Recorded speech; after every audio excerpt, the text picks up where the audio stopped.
Hammaga good morning my dear friends. Today we with men angliyskiga anchadan beri bormayman. Tak что esimda yo'q. O'zbekcha gaplashamiz. Bugun birga makiyaj qilamiz va sizlar men haqimda bilmaydigan haqiqatlar haqida gaplashamiz. Let's go. Bu ozgina kuyib qoldim. Necha? O'zi to'g'risini aytsam men kechikmaman syomkamga. Prям tezlik bilan makiyaj, tezlik bilan borishim kerak. Mayli, sizlar uchun mana vaqtim jalb qilmasmaydi. Men ismim Mahliyo. Men 2007-yil 26-mayda tug'ilganman. O'ylayman, tug'ilganman. Meni faqat ko'chada nabi deb chaqirishadi ko'p odamlar. Men uyimda bo'lsa Naqish, Xiyojon, Mahlijon va Xiyoshqa. Meni oyimlar kichkinaligimdan beri Quyoshcham deb chaqiradilar. Ko'pincha bilmayman nimaga Quyoshga o'xshayman balkim. Ko'proq men buvim katta qilganlar, buvim va kenilarim bilan katta bo'lganman.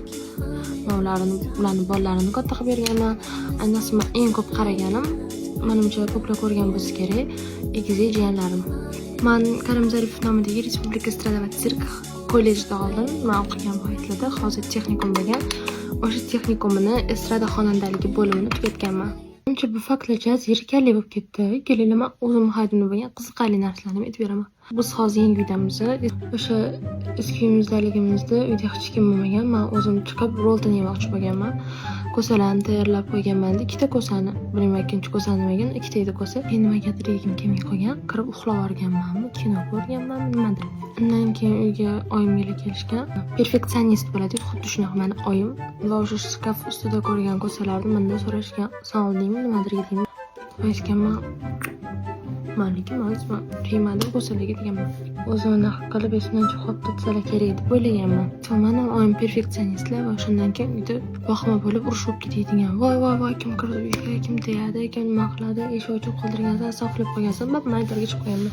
Bu narsa salkam 1 yil oldin bo'lgan narsa. Meni uydagilarim haligacha bilishmaydi.